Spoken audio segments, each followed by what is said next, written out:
Last night, I encountered two sisters alone in the park. I couldn't ignore the two barefoot girls begging for food, so I left a note at their house and took them home. The next morning, their mother contacted me. Even after explaining the unusual situation with her daughters the previous night, she didn't show any reaction. How could you leave such cute kids alone? Are you really their mother? Before I knew it, I was shouting. She then said to me, I'm planning to put them in a facility. Wait a minute. What are you talking about? They said they love you. I tried to convince her to reconsider, but her expression remained unchanged. There are couples who can't have children even if they want to, like us. My voice trembled. She glanced at me and said, Would you like to take them? Coincidentally, we have the same last name. That's not the point. Realizing I couldn't remain calm, I rushed out of the place. My name is David, 42 years old. My wife, Anna, and I were high school classmates, and we reconnected at a reunion when we were 30. We weren't particularly noticeable in school and had never spoken, but we bonded over our shared love for movies. We eventually started dating and got married at 33. Anna, how many kids do you want? Well, I'm 33, considering my age, maybe 2. What about you, David? I want 5. I'd love to have a basketball team of our own. Seeing my eyes light up, she chuckled softly. A big, lively family sounds wonderful. I thought that having children would naturally follow after marriage, but reality was different. Friends who married later were sending us birth announcements on their Christmas cards. But we still couldn't have children. Now that I'm 37, is it okay if we try fertility treatments? Anna asked hesitantly. Don't feel bad. If there's something we can do, let's try it. It's nothing to be ashamed of. We can afford it. We both had full-time jobs. Since we lived modestly without indulging in luxuries, we had saved up a decent amount. Fertility treatment isn't uncommon. Encouraging her, we began visiting the hospital. However, the treatments were more challenging than we had imagined. Anna, especially, struggled with balancing her demanding job in caregiving and the treatments. I said to her, What is it that you want the most right now, Anna? I want a child. I just want to be a mother, like everyone else. The word everyone else struck me deeply, and I made a decision. Knowing how tough her job was, she had always said she would quit if she got pregnant. So, I made a bold suggestion.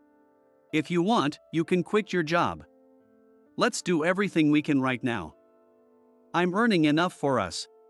After a moment of silence, she nodded with tears in her eyes. She quit her job, and we focused on our dream of having a child. But reality wasn't kind. In the end, no baby came to us. On her 40th birthday, we decided to stop the treatments. I'm perfectly happy with just the two of us, Anna. Thank you. I have no regrets since we did everything we could. Cheers. We toasted with beer and slurped instant noodles. Since we started fertility treatments, Anna had been very careful about everything in her life to improve her health. No alcohol, and instant noodles were out of the question. She went to bed by 10 p.m. and woke up by 7 a.m. to get some morning sun. Of course, I knew it was all good for her health. But honestly, it was restrictive, and we both had been pushing ourselves for these past 3 years. But that lifestyle ended yesterday. She gulped down her beer and eagerly ate her favorite kimchi-flavored instant noodles. That night, we stayed up late watching movies together. The next day, since I had the day off, we slept in. Spending time together without restrictions like this makes me so happy. I said, holding her close as she lounged in bed. It really does. From now on, let's travel and enjoy many things together. We accepted our reality and began moving forward positively. Time passed, and we turned 42. Anna had mastered yoga, which she started during our fertility treatments, and now she worked as a yoga instructor. Without children, we had no financial worries. So, I let her work as she liked. We lived peaceful and happy days as a couple. One day, after finishing work, I passed by a park as usual. It was already dark, and normally the park would be empty. But that day, I noticed 2 kids on the swings in the dark. No way, I thought. Using the park's streetlight, I looked for their parents. But there was no one else in the park besides the two kids. I hurried over to them. Up close, they were smaller than I had thought. They looked alike, so they were probably sisters. Seeing them barefoot, I knew something was wrong. And then I was shocked by what they said when they met my eyes. "Please give us something to eat."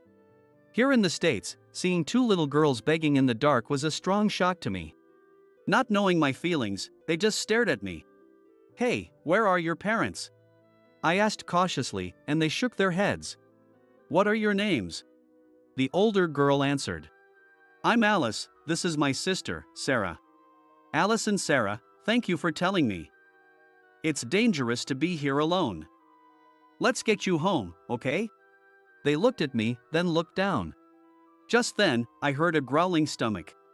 "Sis, I'm hungry." Sarah started to cry. "Me too." Alice bit her lip, trying to hold back tears. "Food."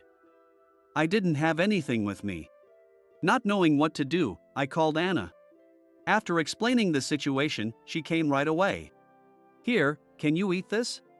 Anna handed them some sandwiches wrapped in plastic, and they devoured them hungrily. "Take your time, there's more." I deeply respected her for being so kind to the children even in such a strange situation. "Sis, I'm sleepy." Sarah, now full, started rubbing her eyes, about to fall asleep. "Shall we send you home? Can you show us the way?" Anna asked softly, and Alice nodded. Alice held Anna's hand to guide us, while I carried Sarah on my back and followed them. "Here it is." Alice stopped in front of an old two-story apartment, Unit 101. She took a key from her pouch and opened the door. Inside was pitch dark, with no sign of anyone. Alice walked in and turned on the light. When the room lit up, Anna and I gasped. The place was a mess. There were piles of laundry, several garbage bags, and the table was covered in empty snack wrappers and candy bags. The whole room was in disarray. "Are your parents still at work?" I asked, and Alice looked down. "I don't know. They've been gone for a long time." Saying this, she clung to Anna's leg. We exchanged a look and nodded silently. It seemed we both had the same thought. "It's dangerous for you to be here alone, so come to our place tonight. I'll leave a note for your mom, so she knows to contact us." "It'll be okay." Anna wrote a note saying we were taking care of the children and to contact us as soon as she returned, and she stuck it to the front door. "Thank you." Alice's small, worried voice tugged at my heart. "It's going to be okay," Anna said, hugging her tightly. As we left, a family photo on the shoe cabinet caught my eye. It seemed to be from about a year ago. Alice and Sarah looked younger than they do now. The two of them, between their father and mother, were smiling brightly as a happy family of four. What happened to such a happy-looking family? "Please, come for your children soon," I fervently wished. On our way home, we stopped by a children's clothing store. By then, Sarah had woken up, and both girls were excitedly looking at the cute clothes in the store. "What's your favorite color?" "Light blue." "Orange." "How about this one?" Anna picked out clothes and pajamas for the two girls, filling the basket. The three of them, laughing and chatting while choosing clothes, looked like a real mother and daughters, which was heartwarming. Once we got home, we first gave the girls a bath and dressed them in new pajamas. "Let's chat while we eat." We listened to them while eating apples. They told us that their father used to be around but they hadn't seen him in a while. They had been living with just their mother, who had become increasingly unwell and spent most of her time in bed. Meals mostly consisted of bread and snacks their mother bought. But despite everything, they loved her dearly. She had been gone for about 3 days. We ran out of the food she bought for us, so we went to the park to look for her. Alice explained, and our hearts ached for them. "Thank you for telling us. Don't worry, we'll look for your mom and dad tomorrow. Tonight, just get some rest," Anna said, looking at them with gentle eyes. Feeling safe, they soon fell asleep once they lay down. Around 7 a.m. the next morning, we got a call from an unknown number. Could it be? I quickly answered, and it was a woman claiming to be their mother. I asked Anna to stay with the still sleeping girls and hurry to meet their mother. "Hi, I'm Emily. Thank you for taking care of them." said the woman who appeared at the door. She looked like an ordinary woman in her 20s. However, she didn't seem to be in a hurry or particularly grateful. I felt a bit irritated and said, "Last night, they were alone in the park." "I see. They were hungry and hadn't bathed in about 3 days." "I see." Even after explaining the unusual situation with them the previous night, she didn't show any reaction. How could you leave such cute kids alone? Are you really their mother? My anger towards her grew, and before I knew it, I was shouting. She clearly didn't expect to be yelled at. She flinched and looked down. "Calm down," I told myself. Calm down. I took a deep breath and waited for her to speak. After about 5 minutes, she finally spoke without lifting her head. "I'm planning to put them in a facility." "Wait, what?" I was stunned by her unexpected words. "What are you saying? Why would you put them in a facility? If there's a reason, please tell me." "They said they love you." I urged her to reconsider, but she remained expressionless. "There are couples who can't have children even if they want to, like us," I said, my voice trembling. She glanced at me and said, "Do you want to take them? Coincidentally, we have the same last name." "That's not the point." Realizing I couldn't stay calm any longer, I left the house. When I got home, Alice and Sarah were awake and having breakfast. "This is delicious. Can I have seconds?" "Sure." "Me too." Seeing this peaceful scene, I was close to tears. Anna noticed my expression and understood without words that my conversation with their mother hadn't gone well. While the kids were brushing their teeth, I told her about Emily. Without criticizing their mother, she was quietly thinking. "Anna? All right. How about we go to the zoo today?" She quickly changed the mood and smiled at Alice and Sarah. They shouted, "Yay!" and ran around the house excitedly. Watching them play with rabbits at the petting zoo, we talked about the future.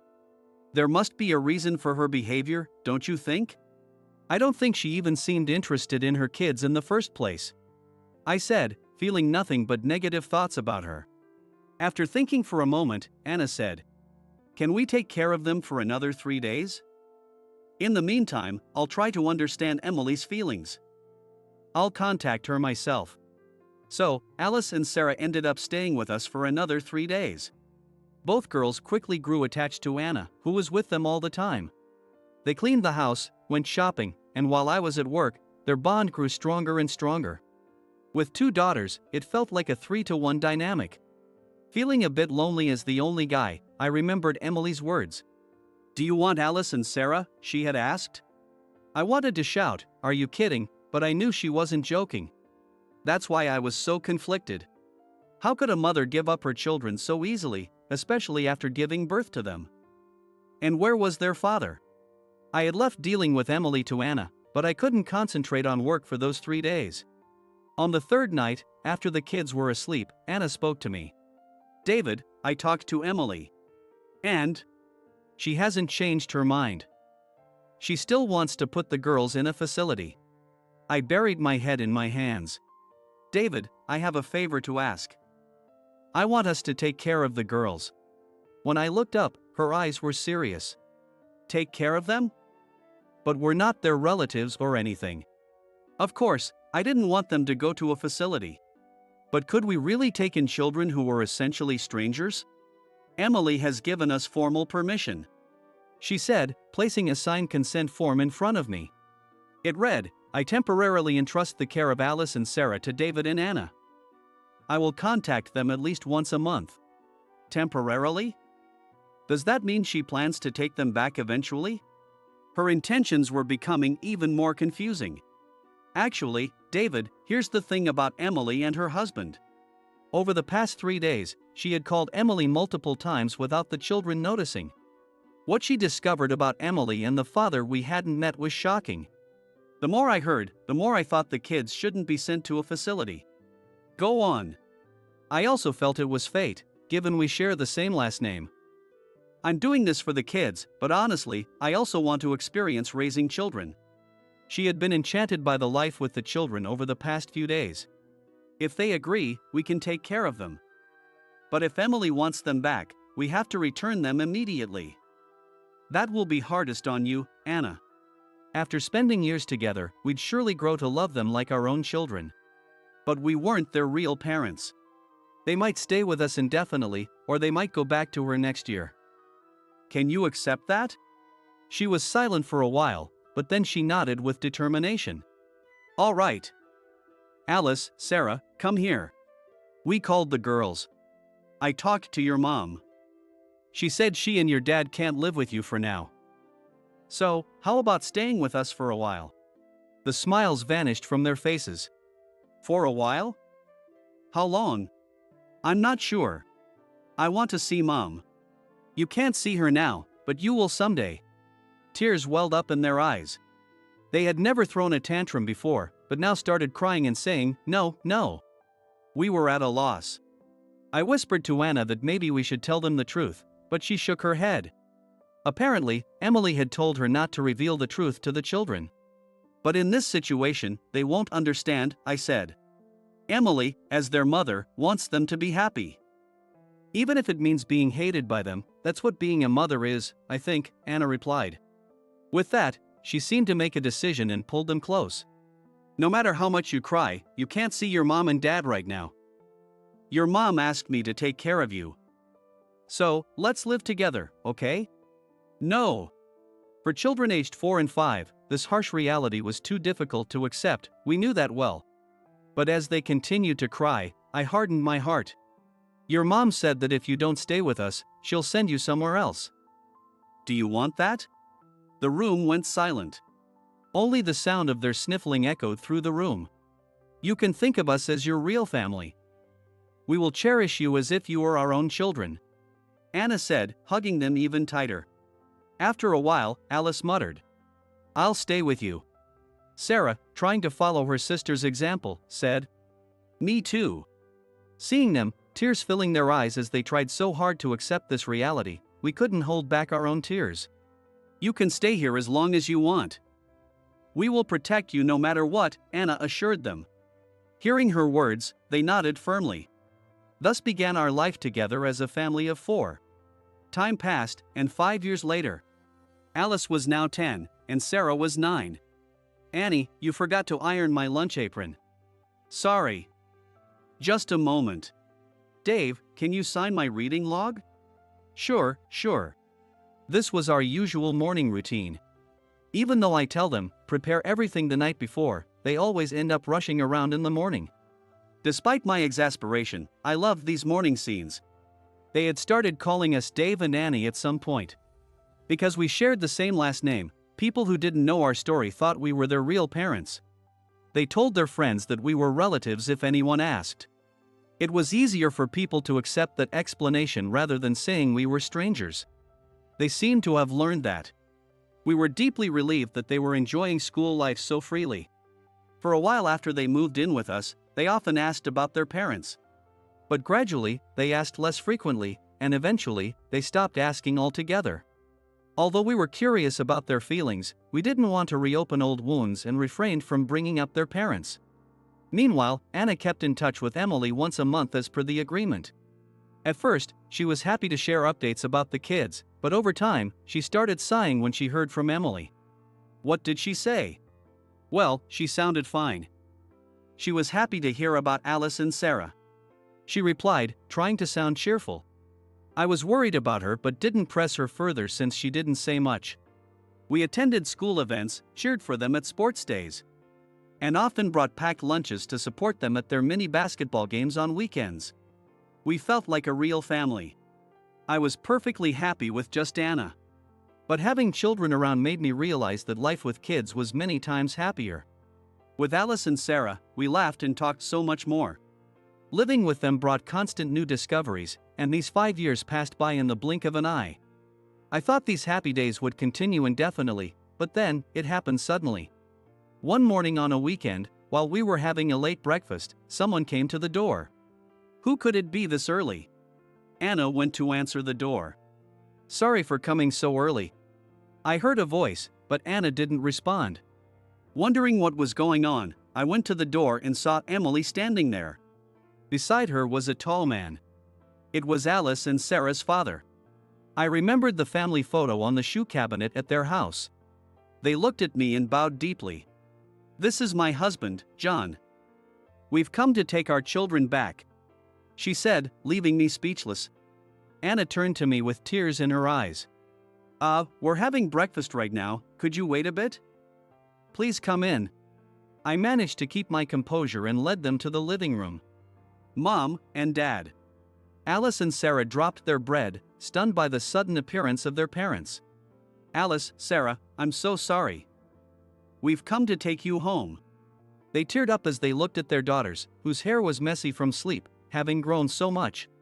Alice and Sarah stayed silent, looking at us. I gave them a gentle nod, encouraging them to go to their parents. "Mom! Dad!" Sarah cried and ran to her parents. They hugged her tightly. "You've grown so much." "Yeah, I'm in 3rd grade now. I can even do division," she said, happily and innocently, rejoicing in the reunion with her parents. But Alice stayed seated, looking down. "Alice, go on." I gently urged her, but she glared at her parents and said, "Why are you here now?" Her words left everyone silent. "I'm sorry for making you feel lonely. We've been working hard these past 5 years to be able to live with you again." Emily, with tears in her eyes, desperately tried to explain, but Alice gave her a cold stare. "You abandoned us once. Why now? Did you come to take us back because we've grown up and can do chores and cooking?" Emily vigorously denied it. "No, it's not that. I'm sorry. I couldn't take care of you properly back then. But it's okay now." "What do you mean it's okay? I don't understand," Alice shouted, then ran to her room and slammed the door. We never talked about their parents unless Alice and Sarah asked about them. We assumed they were happy with us and didn't want to bring up painful memories. But now I realized that at least Alice had felt abandoned by her parents. Knowing she had buried that pain and pretended to be cheerful around us tore at both Anna and me. Seeing her sister, Sarah also pulled away from her parents. "Did you abandon us?" she asked. Sarah's voice trembled. "No, we've been preparing to live together with you both again," John said, crouching down to her eye level. Not knowing what to do, she looked at Anna for help.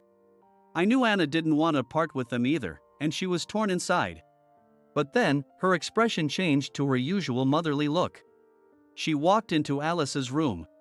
After a while, Alice came out, looking down, holding Anna's hand. "Emily, John, they are old enough to understand. And they're more perceptive and thoughtful about adults than we realize. Please, tell them the truth," Anna said, bowing her head to them. After a moment of silence, Emily began to speak hesitantly. 5 years ago, I got sick. Emily married John, who was a year older, when she was 20. A year later, Alice was born, followed by Sarah a year after that. They were a picture-perfect happy family of 4. But 5 years ago, when Emily wasn't feeling well, she went to the hospital and was diagnosed with advanced cancer. To treat her illness, we needed a lot of money. With only high school diplomas and 2 young children, they didn't have much savings. So John worked tirelessly to cover the medical expenses. Hearing the reason their father was away for so long, Alice and Sarah raised their heads a bit. "I was told I had a year to live, so I searched for someone to take care of you." Emily needed to be hospitalized immediately, but John couldn't come home to care for her. She dragged her weary body around, pleading with relatives to take in the children. That was when she disappeared for 3 days, and I met Alice and Sarah in the park. But her relatives found it too burdensome and insisted she put the children in a facility. When she returned home, there was a note on the door. When I saw Anna's neat handwriting, I thought that maybe she could take good care of you too. After talking a lot with Anna and David, I knew you would be happy with them. With only 1 year left to live, she knew she wouldn't be able to raise them. She wanted them to forget about her and find happiness with a new family as soon as possible. So, she disappeared without even saying goodbye to them. Alice and Sarah listened quietly, tears streaming down their faces. But I made one request of Emily. Anna said, looking at Emily. "Anna told me she would raise you as her own children, so she asked me to get well and come back for you." John, recalling those days, sobbed uncontrollably. I only learned then about Anna's promise to Emily. John borrowed money from friends and family, and Emily started her treatment immediately. Every day, we only thought about being together as a family again. That hope worked miracles, and her cancer gradually went into remission. A year ago, she was declared cancer-free. Why didn't you come for us right away? Alice finally spoke. We had a lot of debt, money borrowed for my treatment. We couldn't come for you until we paid it off. John continued working multiple jobs, and Emily worked as much as she could until they finally paid off the debt last week. Sorry it took so long to come for you. Hearing the truth, Alice and Sarah clung to their parents, crying loudly. Watching the four of them embrace, Anna and I also shed tears. It was honestly heartbreaking, but seeing the four of them together, I knew that this was their true family. Nothing could change that. Thank you so much for everything, John said, giving us a warm handshake and a grateful smile. For the past 5 years, he worked tirelessly to support Emily and protect her. I thought he was truly admirable. And Emily, who defied the prognosis and beat cancer. Her love for Alice and Sarah was unmatched, as proven by her determination. Alice and Sarah, with their belongings packed, came to us with indescribable expressions. Dave, Annie. They burst into tears. Alice, Sarah, thank you for coming to our home, even if it was for a short time. We were truly happy, we had so much fun together. Anna was also crying hard. I pulled them into a hug. We practiced basketball at sunrise because you wanted to get better. We rode our bikes home in a line at sunset. We will always look at the sky and remember you, Alice and Sarah. So, keep living happily and smiling. Ever since I first heard their names, I had thought of Alice and Sarah whenever I looked at the sky. I'm sure I'll keep looking up at the sky every day from now on. And I will always wish for their happiness more than anything. We watched the four of them leave. We need to live our lives so that we can be proud when they look at us. You're right. If we don't, they might worry and come back. They're such kind children, Anna said, wiping her tears and smiling. 12 years passed, and we were now 59 years old. Every year, Emily sent Christmas cards, updating us on Alice and Sarah's happy lives and their growth into wonderful young women. We thought of them every day but refrained from bringing up their names. Then one day, a beautifully addressed envelope arrived. It was from Alice and Sarah. Excitedly, we opened it and found a wedding invitation. Apparently, they were having a joint wedding. They're inseparable. Anna laughed softly. We didn't hesitate to mark attend on the RSVP. The wedding was a month away. I wondered what their partners were like. Would they be able to make Alice and Sarah truly happy? Feeling like a father seeing his daughters get married, I was so nervous that I could hardly eat as the wedding approached. Anna laughed at my nervousness. Finally, the wedding day arrived. At the venue, we checked in and received the seating chart. David, look. Anna said, tears streaming down her face as she opened the seating chart.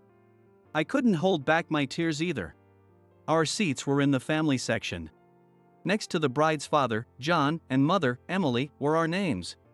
Our title was Beloved People the Brides Want a Hug Right Now. This isn't fair. I worked so hard on my makeup, she said, crying and laughing. We didn't have biological children. But we had Alice and Sarah, who thought of us this much despite the distance. I felt that we were the happiest people in the world.